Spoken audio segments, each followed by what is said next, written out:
చంద్రబాబు నాయుడు ఎంతగా రెచ్చిపోయి ఇంకా అబద్ధాలు చెప్తూనే ఉన్నాడు. రెచ్చిపోయి కులాల్ని మతాల్ని వీటన్నిటినీ కూడా తన రాజకీయానికి ఇష్టం వచ్చినట్టుగా వాడుకుంటూ పిచ్చిగా మరి మాట్లాడుతూ పరిపాలన చేస్తా ఉన్నాడు. ఈ మీకెవ్వరికి తెలియని సంగతి నేను ఒకటి చెప్తాను. ఏంటంటే ఈ చంద్రబాబుకి అసలు దైవ భక్తి లేదు.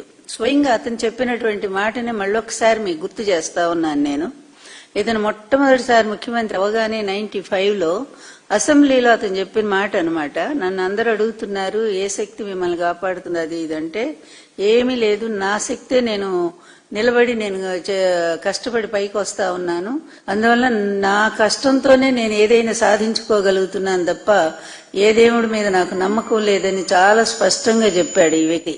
అంటే ఎంత పరమ నాస్తికుడో మీరు అర్థం చేసుకోండి.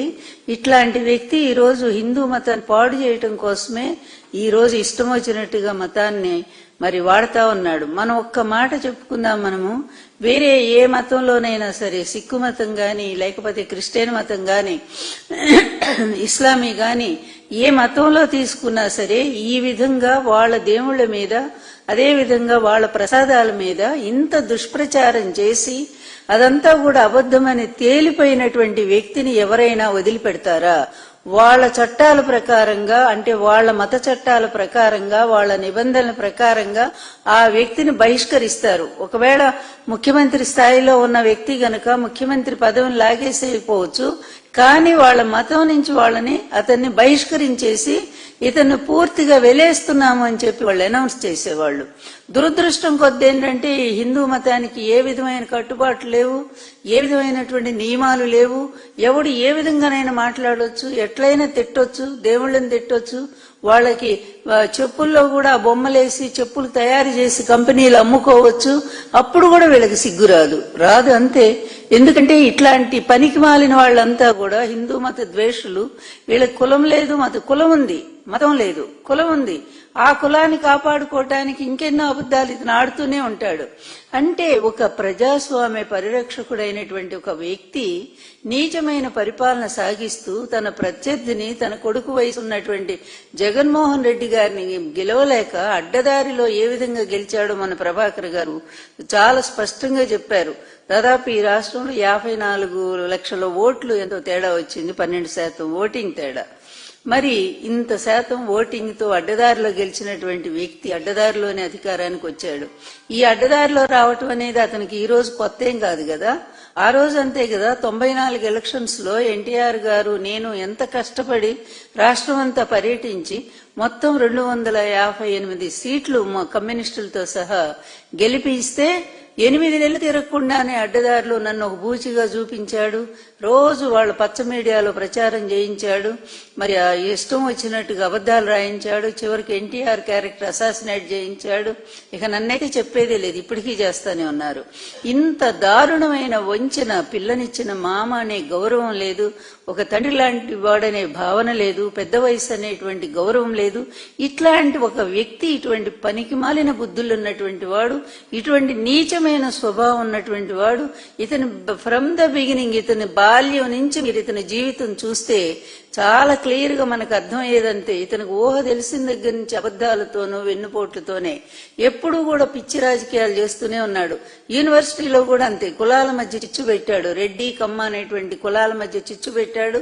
అక్కడ అంతే, వాళ్ళ దగ్గర డబ్బులుగా చేసేవాడు, వీళ్ళ దగ్గర డబ్బులుగా చేసేవాడు. ఎందుకంటే చాలా పేద కుటుంబంలో 2 ఎకరాల్లో పుట్టినటువంటి వాడు ఏమి ఇంట్లో పైసలు ఇచ్చేటువంటి వాడు కాదు ఇతనికి.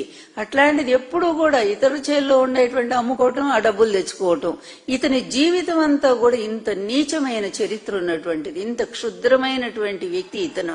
ఇట్లాంటి వాడు దురదృష్టం కొద్ది ఆంధ్రప్రదేశ్ చేసుకున్న దురదృష్టం ఏంటో, ఇతనే మరి 3 సార్లు ముఖ్యమంత్రిగా రావటం జరిగింది. ఎట్లా వచ్చాడంటే అందరికీ తెలిసినటువంటి సత్యమే. ఎన్ని అడ్డదారులు దొక్కుతాడో, అవసరానికి ఏదేన్ని ట్రంప్ కార్డుగా వాడతాడో మనం చూసాము. గతంలో బీజేపీతో 99లో బీజేపీతో స్నేహం పెట్టుకున్నాడు. అప్పటి వరకు కూడా అతనికి మతాలను పనికిరావని చెప్పి స్టేట్మెంట్లు ఇచ్చేవాడు. మత రాజకీయాలు వద్దు, మనకు అందరూ సమానం అని చెప్పేవాడు. అది పోయింది. తర్వాత 99లో వాజ్పేయి గారి పేరు చూసి ఆయనతో పెట్టుకున్నాడు. తర్వాత మోడీ గారిని తిట్టాడు. మోడీ గారు ఆ విధంగా గోద్రా విషయంలో మోడీ గారిని తీసేయాలని చెప్పి వాళ్ళ పెద్దలకు కూడా పాపం ఉత్తరాల మీద ఉత్తరాలు రాస్తే వాళ్ళు ఒప్పుకోలేదు. తర్వాత ఓడిపోయిన తర్వాత మళ్ళీ ఎలక్షన్స్ 2004లో ఓడిపోయిన తర్వాత మళ్ళీ వెంటనే మారేశాడు. అది హిందూ మతం అనేది తీసిపడేశాడు. అంతకుముందు బీజేపీ అలాగే హిందూ మతం, ఆ దేవుళ్ళు, ఆ హంగామా అంతా అది అయిపోయిన తర్వాత వెంటనే మళ్ళా ఒక క్షమాపణ చెప్పేశాడు బహిరంగంగా. ఎవరికి? ముస్లింస్ కి బహిరంగ క్షమాపణ చెప్పాడు. నేను తప్పు చేశాను, చాలా పొరపాటు, హిందుత్వవాదం ఉన్నటువంటి బీజేపీ పార్టీతో పెట్టుకొని చాలా తప్పు చేశాను, అందువల్ల ఇక నుంచి నన్ను క్షమించండి, నేను ఇంకెన్నడూ మతం జోలికి పోను, ఆ మతం జోలికి పోను, వాళ్ళ జోలికి పోను, మీరే నాకు కావాలి అని చెప్పి మళ్ళీ అక్కడ ఒక అబద్ధం. మళ్ళీ ముస్లింస్ నమ్మించడానికి ఎలక్షన్ లో అయినా ఓడిపోయాడు, అడ్డదిడ్డంగా ఓడిపోయాడు రాజశేఖర రెడ్డి గారి టైంలో. ఇతని జీవితంలో ఇతని ఎయిమ్ ఒకే ఒక్కటి ఉంటుంది, ఎప్పుడూ కూడా తను అధికారంలోకి రావటానికి ఎంత నీచానికైనా దిగజారిపోతాడు. అధికారం ఎందుకయ్యా అంటే తను అనుకున్న లక్ష్యం చేరటానికి. ఆ లక్ష్యం ఏంటంటే లక్షల కోట్లు సంపాదించడానికి. ఇంతే. అతి పేదరికంలో పుట్టినటువంటి అతను చిన్నప్పటి నుంచి అతను పెట్టుకున్నాడు, నేను ఎట్లయినా సరే ఘటం విద్యాత్ పటం విద్యాత్ కుర్యాత్ రాసవరోహణం ఏనకైనాపి ప్రసిద్ధో బభూ అని చెప్పి నీతి శాస్త్రం చెప్తా ఉంది, ఒక సంస్కృత శ్లోకం. నువ్వు ఏ విధంగానైనా సరే పటం విద్యాత్ ఘటం విద్యాత్, కుండలు పగలగొట్టు, లేకపోతే గుడ్డలు చింపేసేయి, లేకపోతే గాడిదనెక్కి ఊరేగు, లేదా ఏ ఎదవ పనైనా చెయ్యి, కానీ దాంట్లో నీ అంత గొప్పవాడు లేడనిపించుకో. అంటే అట్లా డబ్బు సంపాదించడంలో కూడా నీ అంత గొప్పవాడు లేడు, నంబర్ 1 నువ్వు పెద్ద కోటీశ్వరుడు, బిలీనీర్ అవ్వాలి అనేటువంటి ఒక లక్ష్యం కోసం పనిచేసినటువంటి ఇతనికి ఇంకా ఏ లక్ష్యాలు లేవు. ఈ ప్రజలేంటో వాళ్ళ గోడేంటో తెలియదు, అసలు అసహ్యం కూడా ఇతనికి.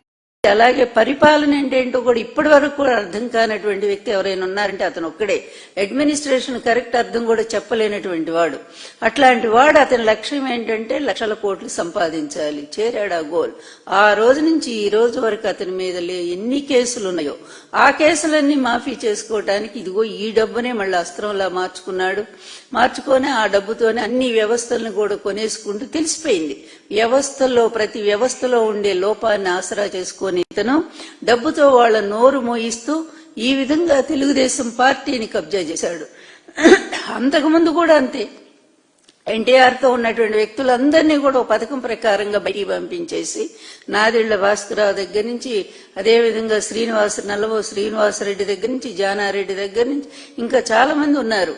ఇట్లాంటి వాళ్ళందరినీ కూడా బయటికి పంపించాడు ఉపేంద్ర గారి దగ్గర నుంచి. అంటే అప్పటి నుంచి కూడా ఒక గోల్ పెట్టుకున్నాడు. అతనికి ఎన్టీఆర్ పట్ల, ఎన్టీఆర్ కుటుంబం పట్ల ప్రేమ ఏమీ లేదు. ఇటువంటి వ్యక్తులు మనం అరుదుగా చూస్తాం. ఏ మమకారాలు లేనటువంటి వ్యక్తులు, చివరికి రాజకీయానికి భార్యను కూడా వాడుకునేటువంటి మనస్తత్వం ఉండే వ్యక్తులు ఇట్లాంటి వాళ్లే. అందువల్ల ఇతను తన గోల్ చేరాడు.